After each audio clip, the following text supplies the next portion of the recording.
Bonsoir à toutes et à tous, bienvenue dans Guinée Info, les titres de l'édition. Présentation du projet de construction de la cité résidentielle dénommée Conakry Kalao Kipé dans la commune de Ratouma. Il s'agit d'offrir un meilleur système d'urbanisation conformément aux normes et règlements en vigueur. C'est le Premier ministre qui a présidé la rencontre. Et puis autonomisation de la femme, le vocable prend tout son sens sous l'ère CNRD avec les actions entreprises pour l'épanouissement de la Guinéenne. Parmi ces actions, la création du fonds d'appui aux activités économiques des femmes et filles. La directrice du fonds était ce vendredi sur le terrain. Enfin, de couveuse pour les structures sanitaires de Anta et de Koya, c'est un geste de l'ONG Force des femmes qui compte orienter le même geste à Sigiri. Coût d'investissement 234 millions de francs guinéens avec un accompagnement de l'ANAïM. Voilà pour le sommaire. Encore une fois, bonsoir à tous. Comme annoncé dans les titres, chef du gouvernement a présidé la cérémonie de présentation du projet de construction de la cité résidentielle dénommée résidence Kalao Kipé dans la commune de Ratouma. Il s'agit d'offrir un meilleur système d'urbanisation conformément aux normes et règlements en vigueur. C'est une synergie État-institutions financières, notamment les banques, tout comme le secteur privé. Ousmane Bangoura. Devant le Premier ministre Amadou Ouriba, des membres du gouvernement et partenaires techniques et financiers, le groupe Guico Presse présente ses projets d'infrastructures immobilières. L'objectif vise à promouvoir les opportunités que l'entreprise propose pour disposer d'un appartement digne de nom dans des quartiers résidentiels. Nous saluons ici le leadership visionnaire des autorités de la transition qui ont su influer un nouvel élan au développement national, en particulier à travers les réformes engagées par M. le Président de la République, le général Mamadi Doumbouya. Grâce à ces réformes courageuses et structurantes, le gouvernement a posé les bases solides d'une économie compétitive, en mettant l'accent sur l'amélioration des climats des affaires, avec des incitations pour des investisseurs locaux et internationaux. Ce projet, qui sera réalisé par l'entreprise Kakande Imo, filiale du groupe Guico Presse, comprend deux phases. La première inclut la construction de 11 immeubles allant du R+5 au R+3, proposant des appartements de type F2 à F5, des duplex et autres. La deuxième phase comprend 15 lots destinés à des villas isolées à R+1. Lorsque vous arriverez au niveau de Sonfonia, vous remarquerez que la même entreprise est également en partenariat avec l'État en train de faire pousser au moins près de 1000 et quelques logements à Sonfonia et à Ketaya. Tout cela, c'est à l'actif de la gouvernance du CNRD à travers le gouvernement dirigé par M. le Premier ministre ici présent Amadou Ouriba.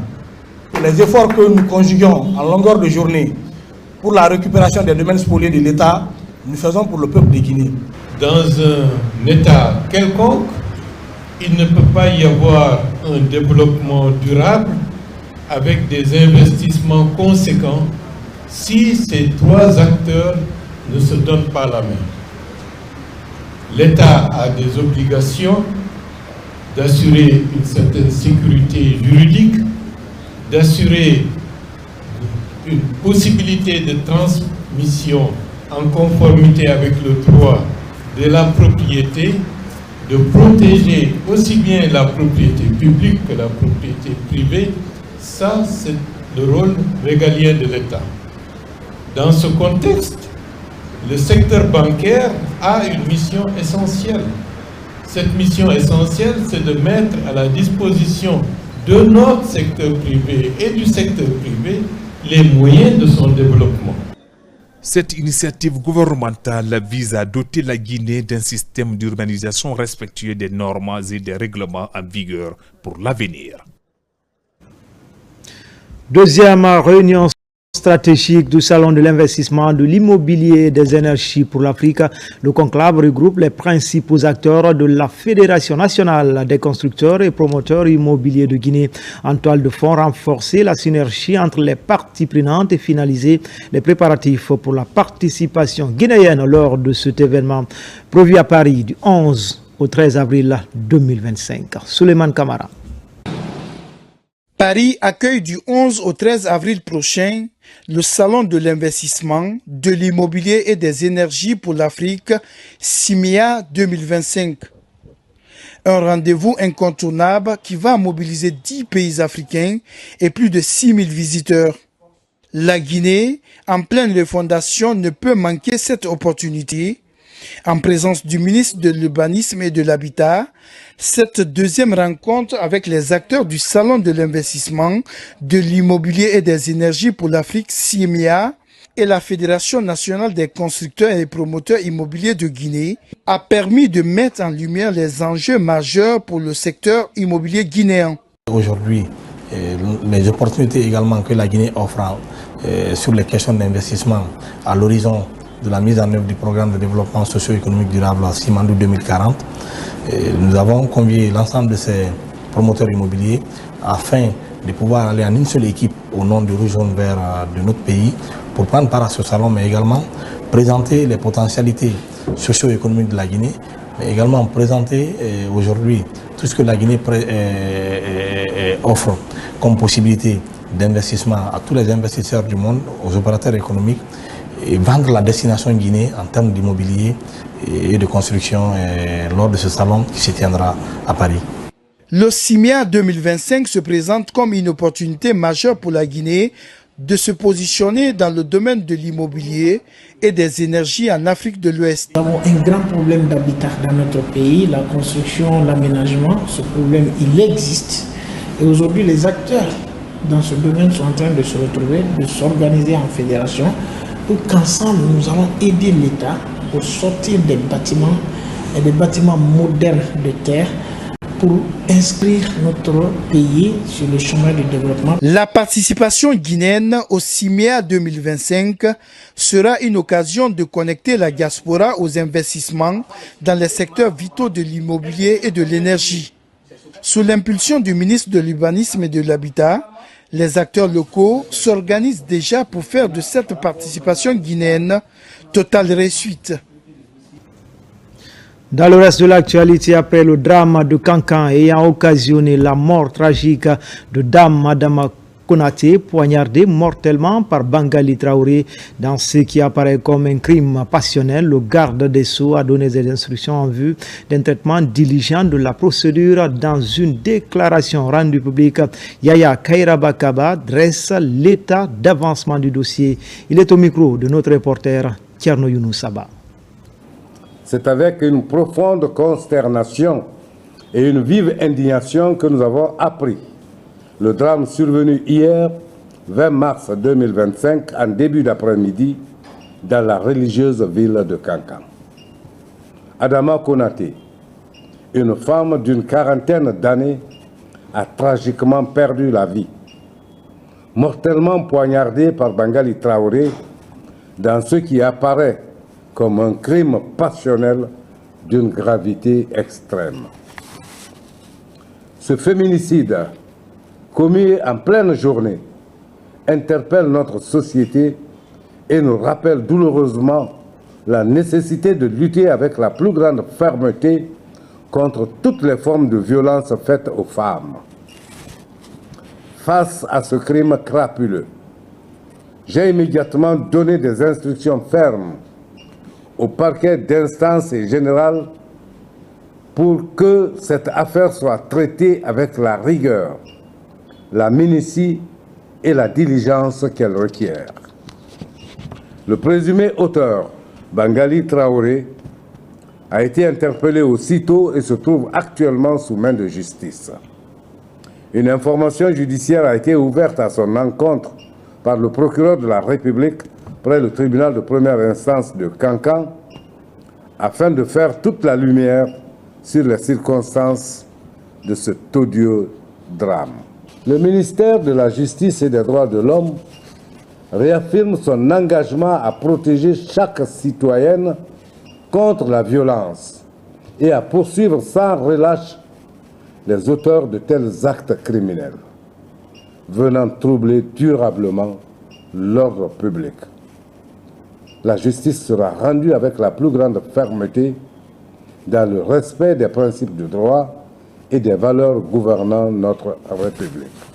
En cette très pénible et surprenante circonstance, Son Excellence, Monsieur le Président de la République, chef suprême des armées, profondément choqué par ce crime odieux, Monsieur le Premier ministre, chef du gouvernement et l'ensemble des membres du gouvernement extrêmement affligés, présentent par ma voix leurs condoléances à la fois émues et attristées à la famille de la victime, à la population de Kankan, à l'ensemble des femmes de notre pays et au peuple de Guinée tout entier. En ce mois sacré de Ramadan et de Carême, nous en appelons la population au calme et à la sérénité, tout en rassurant que la justice fera son travail. Nous prions pour le repos de l'âme de la victime. De son côté, le ministère des Affaires étrangères, en collaboration avec les ambassadeurs des pays francophones, a célébré ce 20 mars la journée internationale de la francophonie, cette 55e journée qui coïncide avec les 2 mois sans est célébrée autour d'un repas. C'est un véritable symbole d'unité au sein de l'espace francophone. Makeme Donzo. La 55e journée internationale de la francophonie est fêtée de façon particulière en Guinée. Les pays francophones se sont réunis autour des mets pour valoriser la diversité culturelle tout en mettant en lumière la richesse culinaire de l'espace francophone. Cette célébration ne se limite pas seulement à la langue française, la solidarité entre les États est également mise en avant. Les francophones du monde entier profitent du 20 mars de chaque année pour fêter leur langue à travers l'art et la culture, les conférences de débat, le concours littéraire, voire la dégustation gastronomique.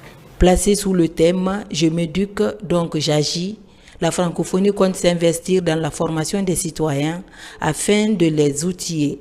Je crois que c'est un moment qui se prête en écho parfait avec la stratégie et notamment Simandou 2040 et son axe 2 d'appui au capital humain, le projet de la Simandou Academy. Et je crois que chacun des pays francophones représentés ce soir aura à cœur d'accompagner là où elles en ont besoin les autorités guinéennes pour réussir ce défi. La République de Guinée est profondément attachée au multilatéralisme, au dialogue, à la paix, à la sécurité et aux droits humains. Elle entend jouer pleinement sa partition au sein de l'organisation en s'appuyant sur ses précieuses recommandations. D'ores et déjà, la République de Guinée poursuit, avec efficacité bien sûr, sa profonde refondation sous le leadership éclairé de son Excellence Général Mamadi Doumbouya, président de la République, chef de l'État. De nos jours, la langue française a plus de 320 millions de locuteurs à travers le monde. Une communauté unie par un idéal, celui d'un monde juste et inclusif. Restitution de la mission de supervision du portefeuille des projets financés par la Banque islamique de Guinée. Les projets avec un faible taux de décaissement ou un retard dans leur mise en œuvre sont épluchés. La BID réaffirme encore une fois son engagement à financer l'autoroute Kabele-Ntanene, longue d'une distance de 50 km. C'est la grande annonce de cette rencontre. Les détails avec Tabansila. Au nombre des projets que finance le partenaire de la Banque islamique de développement BID figurent certains qui connaissent un faible taux de décaissement ou du retard parfois. Cette réunion d'évaluation est de permettre aux départements concernés de faire la revue de ces projets afin de prévenir d'éventuelles annulations partielles. Au total, la Banque islamique de développement, c'est le plus grand bailleur de la Guinée avec un portefeuille de 19 projets, à peu près 1,3 milliard de dollars et un taux de décaissement de plus de 54%. On vient de sortir l'évaluation des projets des portefeuilles des financements extérieurs. Donc la BID a été vraiment félicitée. Mais n'eût été de cela, ils ont jugé nécessaire de venir voir sur les 19 projets, il y a 17 projets qui sont vraiment en difficulté. Donc difficulté, ça veut dire que le taux d'équipement n'est pas aussi élevé, mais aussi de trouver les voies et moyens, comment on peut transformer ces projets qui sont au niveau rouge pour les amener au niveau vert. La réunion a aussi permis aux experts de la BID de réaffirmer l'engagement de leur institution à accompagner la Guinée dans le projet de construction de l'autoroute à péage 2x2 Kagbelen-Tanene. Au-delà de 1,3 milliard, la BID s'est engagée d'accompagner la Guinée pour la construction de l'autoroute à péage 2x2 Kagbelen-Tanene. D'ailleurs, qu'on a mobilisé les 20%, donc la BID avec d'autres bailleurs sont intéressés sur ce projet à péage. C'est un sentiment de satisfaction et de reconnaissance, mais surtout d'amitié que la BID a vis-à-vis de la Guinée. C'est une réunion d'évaluation qui a rassemblé, en plus des experts de la BID, partenaires clés de la Guinée, les représentants des différents départements sectoriels, ainsi que les cadres du ministère du Plan et de la coopération internationale. Lutte contre le mariage précoce, les mutilations génitales et l'accompagnement des initiatives féminines. La thématique était au centre d'une série de rencontres de la ministre de la Promotion féminine, de l'enfance et des personnes vulnérables. Charlotte Daffé a eu des échanges avec les partenaires comme l'UNICEF et le PNUD. Des plaidoyers ont été menés pour un accompagnement dans l'amélioration des conditions de vie des femmes en Guinée. Mohamed Doukamara. La session des femmes aux Nations Unies, c'est aussi des événements parallèles. L'UNFPA accompagne les femmes dans plusieurs pays du monde. L'institution onusienne a réuni pour l'occasion 3 pays de l'Afrique de l'Ouest, la Sierra Leone, la Gambie et la Guinée. L'idée, amener les ministres de la promotion féminine de ces pays à revenir sur les efforts fournis en matière de respect des droits des femmes dans leurs pays respectifs. Ces 3 pays, quand on regarde les statistiques démographiques, tout en ayant une composition de la population, une proportion de populations différentes, en même temps font face à des défis communs s'agissant des droits des femmes et des filles. Et donc aujourd'hui, on a eu l'opportunité d'écouter à la fois des 3 ministres et aussi de 2 représentants de la société civile quels efforts ont été menés, mais quels obstacles il reste à surmonter afin que les femmes et les filles de ces 3 pays puissent voir leurs droits réalisés. Le renforcement des relations de partenariat entre certaines institutions de l'ONU et la Guinée était à l'ordre du jour du séjour de Charlotte Daffé à New York. À l'UNICEF, la lutte contre le mariage d'enfants était au centre des discussions. On a eu des rencontres avec les Nations Unies pour le développement et l'UNICEF. Ce sont des partenaires privilégiés qui travaillent avec le département sur des questions spécifiques, les questions d'enfance, les questions d'autonomisation des femmes. Donc au niveau de l'UNICEF, on avait eu une très belle réunion où on demande que la Guinée soit championne en tout ce qui concerne les mutilations génitales féminines, mais aussi de la promotion de l'abandon du mariage d'enfants. Tous ces contacts concourent vers une recherche des accompagnements des couches sensibles du pays.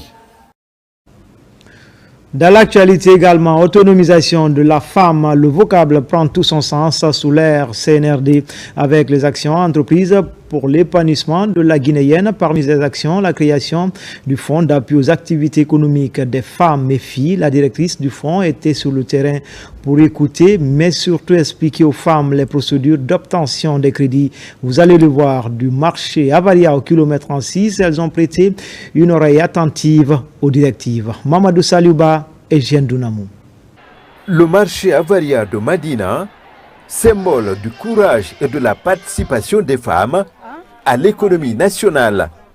Les vendeuses de ce marché à forte affluence baissent les rideaux un instant pour recevoir la directrice du fonds d'appui aux activités économiques des femmes et filles. Un fonds mis en place par le chef de l'État pour l'autonomisation de la Guinéenne. Devant ces femmes enthousiastes, la directrice du FAEF, accompagnée des représentants des microfinances partenaires, explique les procédures pour l'obtention du crédit, mais aussi la vision du général Mamadi Doumbouya pour la couche féminine. Il est important en tant que directrice générale du fonds de venir sur le terrain, de voir la réalité, il faut que je puisse voir réellement ce dont elles ont besoin. Est-ce une formation? Est-ce un appui financier? Donc il était important qu'aujourd'hui nous puissions leur expliquer notre mission réelle, qu'elles sachent qu'elles n'ont pas à avoir peur de venir à nous comme nous sommes venus à elles. Parce que le fonds a été créé par le général Mamadou Doumbouya et son objectif c'est de sortir les femmes de la précarité, de la pauvreté et d'en faire des femmes autonomes. Ça nous assure 100% parce qu'avec PAEF, moi je sais 100%, c'est eux qui aident les gens, les femmes. Pour nous, peut-être c'est ça qui est en train de venir comme ça, mais on est très très fiers d'eux. Vraiment, on sent que réellement, ils vont le faire. Comme à Avaria, les femmes du marché kilomètre 36 ont aussi eu droit à un entretien avec la responsable du fonds d'appui aux activités économiques des femmes et filles. À Bomboli également, les vendeuses venues de Koza et Bambeto ont été outillées sur le fonctionnement du fonds mis en place par le chef de l'État pour l'autonomisation de la Guinéenne. Si tu es correct, tu peux travailler avec Five. Si tu es correct, tu vas avoir l'argent avec Orange. Vraiment, on est content de l'accompagner. On est prêt à accompagner le président Mamadi Doumbouya. Elle vient régulièrement nous conseiller par rapport à nos activités économiques. Et aujourd'hui, elle nous a envoyé des partenaires avec qui nous allons collaborer pour plus de partage d'expériences. Cela nous reconforte dans nos activités. Sous l'ère CNRD, la promotion féminine est l'une des premières priorités des autorités publiques. La mise en place du FAEF est la preuve de l'engagement du CNRD en faveur de l'autonomisation féminine. Au marché Avaria de Madina, au kilomètre 36, tout comme à Koza, les femmes se sont réjouies de la mise en place du fonds d'appui aux activités économiques des femmes et filles. L'ONG Today's Women International offre un important lot de matériel aux femmes et filles évoluant dans les petits métiers. C'était à l'occasion de leur fin de session de formation au niveau des centres d'apprentissage, entrepreneuriat et de perfectionnement de la jeune fille de Matoto. La cérémonie de remise s'est déroulée à la maison des jeunes de Taouya. Marie-Angélique Bangoura. Après leur formation dans les différents centres d'apprentissage et de perfectionnement de la jeune fille de Matoto, ces femmes et filles bénéficient aujourd'hui d'un accompagnement de la part de l'ONG Today's Women International. C'est un important lot d'équipements composé de machines à coudre et accessoires, d'une trousse complète de make-up, de matériel agricole qui leur est destiné. Nous avons fait 6 mois de formation en couture et tout s'est bien passé. Et après, nous avons reçu du matériel de Twin. Imaginez si je restais à la maison sans rien faire. Je n'allais rien recevoir de tout cela. Ces femmes ont des matériels agricoles. Avoir encore un autre lot pour leur activité est une opportunité réelle dans la production. Nous sommes reconnaissants envers Twin pour ce don que nous utiliserons à bon escient. Par ce geste, l'ONG Today's Women International entend implémenter son projet pour permettre aux femmes et aux filles de pouvoir s'orienter vers leur propre autonomisation. Ces femmes ont souvent des besoins un peu divers et aussi quand la femme est autonomiquement posée, souvent dans nos communautés, dans la société aussi facilement, elle peut aussi subvenir à ses besoins personnels et ça diminue un peu aussi son état de vulnérabilité au sein de la société. Donc c'est ce qui fait que Twin a déjà pris ça comme une option depuis dans les années 2003. Le ministère ne peut pas rester en marge puisque nous sommes le ministère de tutelle. Nous voulons qu'un maximum de femmes et de jeunes filles soient touchées